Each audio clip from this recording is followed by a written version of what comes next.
on l'a dit et répété, c'est un dossier politique, il est vide, donc on cherche à s'accrocher, on cherche à demander des décisions à l'extérieur du tribunal. C'est triste pour notre justice. Je pense que les derniers mots de M. Ali Ouba en disent long. Il a dit qu'il est victime d'une persécution judiciaire.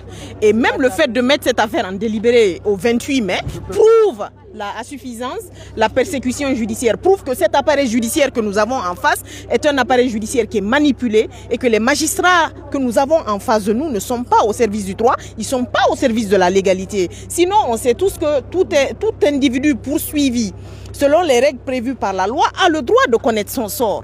Donc, de renvoyer ce délibéré au 28 mai, on ne sait pas. Aujourd'hui, nous sommes peut-être dans l'attente d'un futur décret de remaniement des magistrats. Qu'est-ce qui va arriver s'il y a ce décret? Ça voudra dire que M. Ali Ouba devra encore être jugé devant une autre cour. Donc, ça en dit long, c'est une justice manipulée. Et c'est une honte. C'est une honte. Espoir, ce qui veut dire que vous n'avez pas espoir que votre client recouvre sa liberté. Nous n'avons pas d'espoir dans ces conditions-là que notre client recouvre sa liberté. Aujourd'hui, finalement, cette décision unique qu'on va signaler de la Cour de mettre cette affaire en délibéré pour 1 mois, alors qu'elle n'avait que 3 mois pour statuer, pour qu'une décision sorte enfin de cette cour d'appel. Et aujourd'hui, on nous envoie littéralement, après 3 mois, nous partirons dans les 4 ou 5 mois maintenant, et dans l'attente d'un verdict, tout citoyen guinéen, la charte qu'ils défendent aujourd'hui à corps et à cri, le président de la République qui défend aujourd'hui à corps et à cri, ne leur a pas dit ça. La charte qu'il a signée lui-même, il dit que tous les citoyens guinéens sont égaux devant la loi et que tout le monde doit être traité de la même manière devant les juridictions, mais les juges sont devenus des avocats de ces individus pour trimballer, pour ôter la dignité à des honnêtes citoyens. Et on se dit que nous sommes devant une justice. C'est pas devant une justice, ça c'est devant un appareil manipulé à souhait, et rien de bon ne peut sortir de cet appareil judiciaire. Je suis au regret de le dire, vous l'avez constaté avec nous, le ministère public n'a rien produit de potable.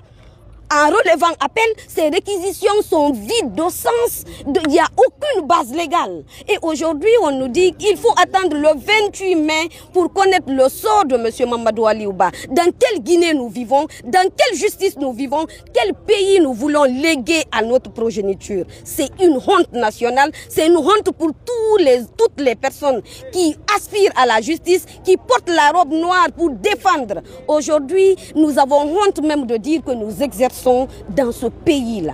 C'est une aberration. Alors, rapidement, pour compléter mes consoeurs. Ah, attention à sa tête quand même. Nous sommes grands de taille. Okay. Pour compléter ce qui a été dit,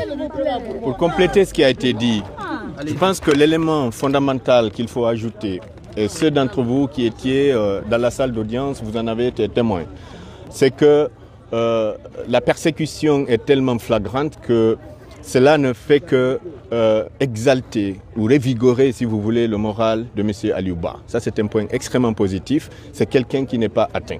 C'est quelqu'un qui comprend que peut-être il a eu une telle envergure politique qu'on a besoin de mobiliser tout ce que vous avez pu voir ici, des pick-up, une contingence militaire pour l'intimider, pour le persécuter, pour le pousser. Ça, c'est quelque chose qui ne l'atteint pas du tout. Il est au beau fixe, son moral est au beau fixe. Après, ce qu'il faut ajouter par rapport à cela, c'est que nous avons été poignants, nous avons été pertinents, nous avons été factuels dans nos démonstrations, dans nos plaidoiries. Il se trouve que de l'autre côté, le parquet n'a pas apporté l'ombre d'une preuve de ce qu'ils avancent.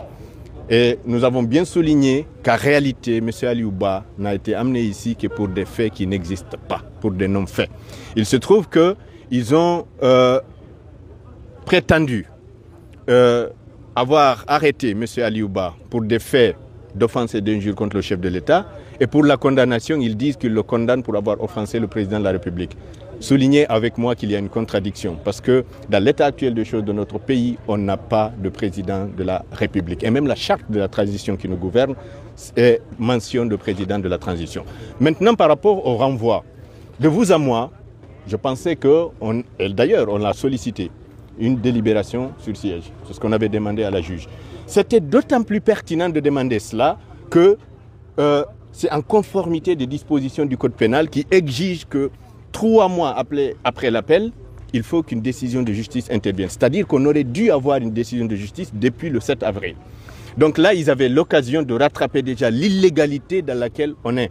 Là, la juge a décidé de façon souveraine pour renvoyer le 28. Nous espérons qu'elle usera de la même souveraineté, de la même indépendance, de ce même impérium pour libérer, relaxer purement et simplement M. Aliouba qui n'a commis aucun fait, commis aucun fait délictuel en vertu des dispositions législatives de notre pays. Maintenant, si on veut le condamner pour autre chose que sur des bases légales, ça, c'est aussi à la juge d'en décider et à tous dans la société d'en assumer les conséquences. Durant tout le procès, vous n'avez